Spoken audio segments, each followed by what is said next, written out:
Today, we will be providing some news on 90 Day Fiancé cast members. We will be talking about rumors of Angela and Michael's breakup, and Usman and Kimberly's engagement, Erika calling Stephanie out on social media, and Natalie's status in the United States after her breakup with Mike.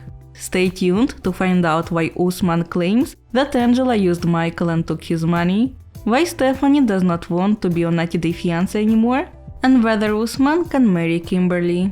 Please don't forget to enable subtitles. One of the most popular couples on 90 Day Fiancé franchise appears to have marital problems. Angela had recently called out her Nigerian husband Michael on social media.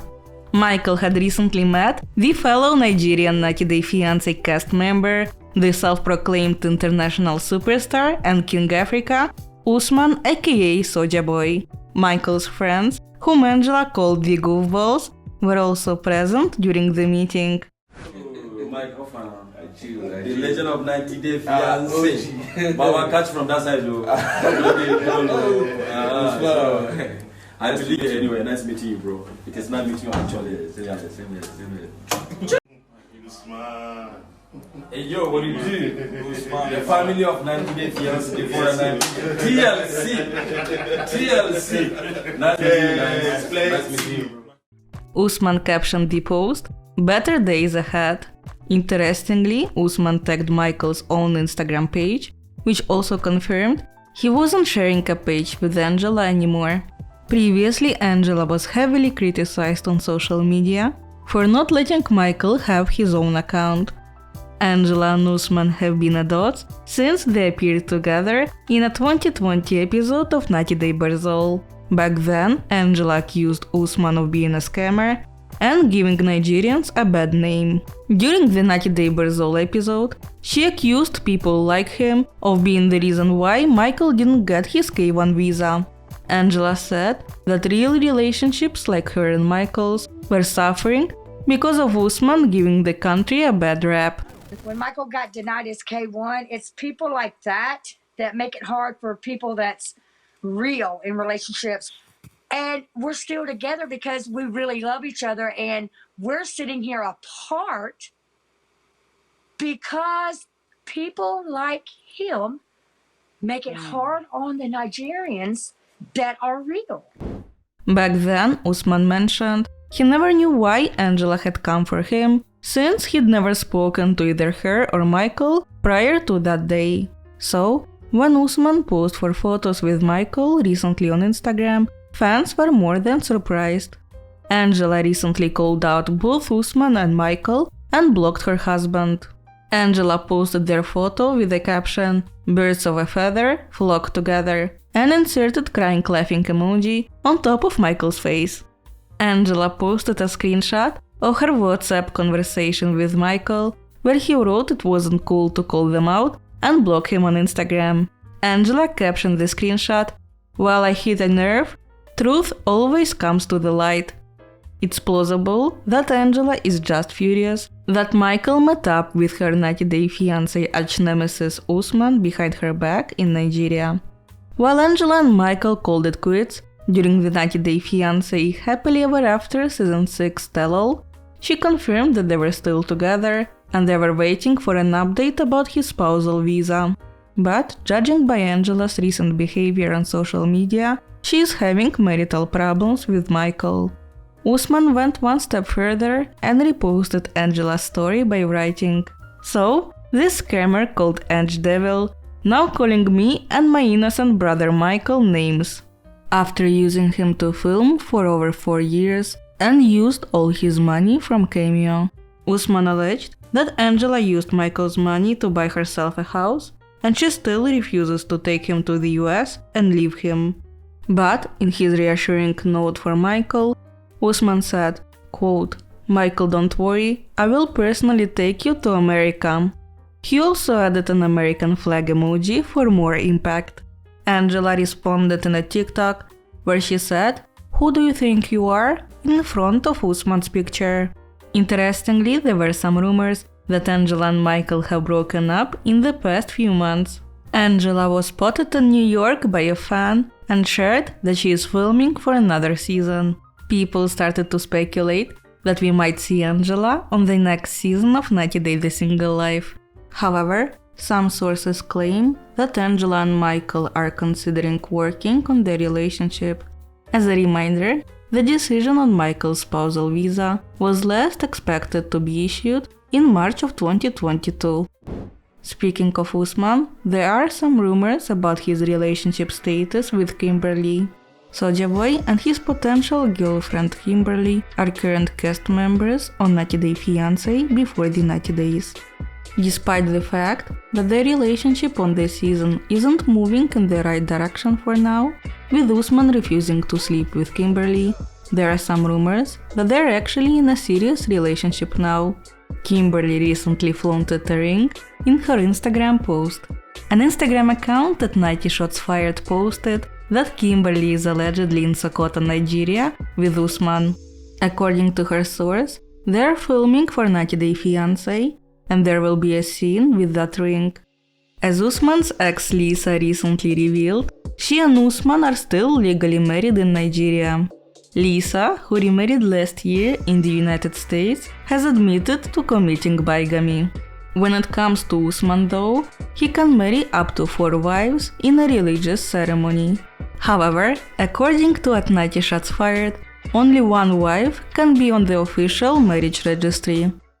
Erika and Stephanie appeared on season 4 of Before the 90 Days, when Stephanie traveled to Australia to meet Erika for the very first time. The two women had a lot of conflicts and their relationship didn't work out.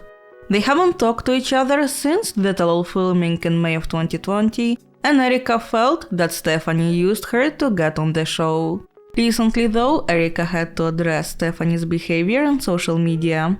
Erika posted to her stories that Stephanie went on a national radio in Australia to talk about her fart jar business, and, according to Erika, Stephanie talked badly about her. Erika added that Stephanie keeps dragging her into her stuff, like talking about her on the radio or making songs about her. Erica, don't come to America. My friends all seem to hate me. They're surprised you wanna date me. Erika also posted the bits of the broadcast that infuriated her. In those bits, one of the hosts called Erika and her friends drags of society. On behalf of all Australian women, don't judge it just by one girl. Because we're great. Now, was she not judging it by just one girl? She's judging it by the girl and her real feral friends, because they pretty much lived in like sheds in the outback. These were some of the real dregs of society. And I was devastated. I'm watching... Because you didn't want us to be represented in that way, right? I'm watching TV and there's Stephanie in the outback and there's all these chicks and they're like, oh, what brings you out here? And I was like, oh, no, they look like prison No wonder it prison didn't women. work. No it wonder. didn't work. And they weren't friendly to Stephanie and they're like, well, what's your intentions for it? And I just thought, looks like meth heaven, wherever she was. Well, it's not like that. You need to come to Sydney. That's right. Sydney, Come to the Sydney. real town. Yeah. Absolutely. And I felt like, in that situation, I couldn't do anything right. I mean, feelings were going to get hurt either way. Yeah. But, it was only 3 weeks of our lives that we were in person together. And, I was able to really just say, hey, this isn't for me, get out. And we haven't talked since then. Erika said that Stephanie should have told the host to stop talking about her and move on with the program. She also said she's hoping this part of her life is over and she never wants to hear anything about 90 Day Fiancé or farts in jars ever again. Stephanie replied to Erika's public statements.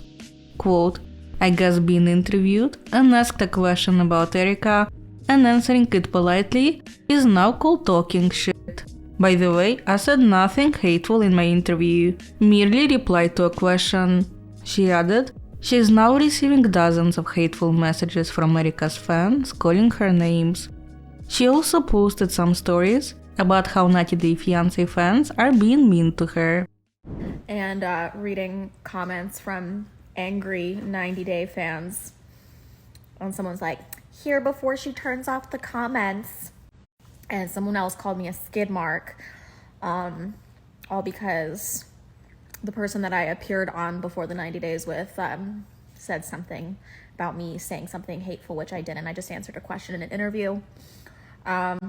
So love that for me tonight. Stephanie's friend Sanders also alleged that Erika's fans are stalking Stephanie. After her first season, Stephanie appeared on 90 Day Diaries, 90 Day The Pillow Talk, and, most recently, on 90 Day The Single Life. On 90 Day The Single Life Season 2, Stephanie went on a date with her hairdresser, Stephanie. After their second date, however, the 90 Day Fiancé star claimed that she was ghosted by the other Stephanie. On social media it appeared that the two women definitely were still in contact after the show, as they were doing collaborations together on adult platforms. Stephanie's date addressed the relationship status on social media. The woman said that she got busy with work and didn't respond to Stephanie in timely manner. But now, the two of them are friends. On this season of 90 Day The Single Life, Stephanie was searching for a person she would lose her celibacy to. According to Stephanie, she was celibate since before she met Erika, and for almost 3 years, she didn't want to be intimate due to her aplastic anemia treatment. At the tell-all for this season, Stephanie confessed she lost her celibacy to a French man during her trip to Paris last summer. According to Stephanie, she and that man are not in an exclusive relationship, but she's looking forward to traveling to France again soon, and she sees a future with him. Interestingly, Stephanie said that she realized she would prefer a relationship with a man rather than a woman. Sexually, I am attracted to both equally. I think that in a relationship sense, I almost feel like I work better with a man. A woman's emotional needs are far too great for me to meet because I have my own, and I need somebody who's going to kind of be a more masculine energy for me, and that's going to kind of nurture me. Stephanie shared on her YouTube channel that she received a lot of hate from the fans for the dress she wore at the tell-all, and this triggered her body dysmorphia. Stephanie said that the fans specifically target her out of all cast members because she's rich. People on the internet feel the need to do that in general, no idea, but I feel like they try to do it specifically with me because they see that I'm generally a confident person with, money and things going for them and a pretty nice, happy life, so. Needless to say, the majority of 90 Day Fiancé fans on social media do not like Stephanie and find that she used the show to gain more popularity and exposure. Stephanie said that she does not want to return to 90 Day Fiancé franchise anymore, focusing on her business projects and implying that she is done with the toxic fanbase. 90 Day Fiancé's Natalie appeared on 90 Day The Single Life Season 2 as well. During the tell-all for the season, her husband Mike was invited to join the conversation. Mike told Natalie that he is filing for a divorce, and the couple admitted they tried their best and the relationship didn't work out. However, Mike also said that he never filed papers for Natalie's adjustment of status. The adjustment of status is required after a foreigner marries on a K1 visa in order to receive their conditional green card. There is a hefty fee associated with filing the adjustment of status of over $1,100. Natalie was under the impression that Mike handled it, but it wasn't the case. Wait, pause. Nope. You've never filed papers for your green card? Nope. filed to change the status. That's what it is. He's saying they didn't do that. He had to. She doesn't have a status. She doesn't have anything. Wait, you've never filed to adjust your papers? We did. I don't know why he said no. Why you say no? We did. Never have gotten to that stage for adjust for her status. So, yeah, literally she has no paperwork right now. Therefore, it appears that Natalie doesn't have a legal status in the United States. There were a lot of rumors on social media that Natalie had returned to her native country, Ukraine. However, Natalie appears to still reside in Florida, as she recently posted on social media from there. There are some speculations that the production company behind 90 Day Fiancé might have sponsored a work visa for her. If that is not the case though, Natalie will have to leave the country. Do you think that Mike didn't file Natalie's papers for a green card because he anticipated the breakup? Please let me know your thoughts in the comments. As always, please consider liking this video if you enjoyed it. Thank you so much for watching.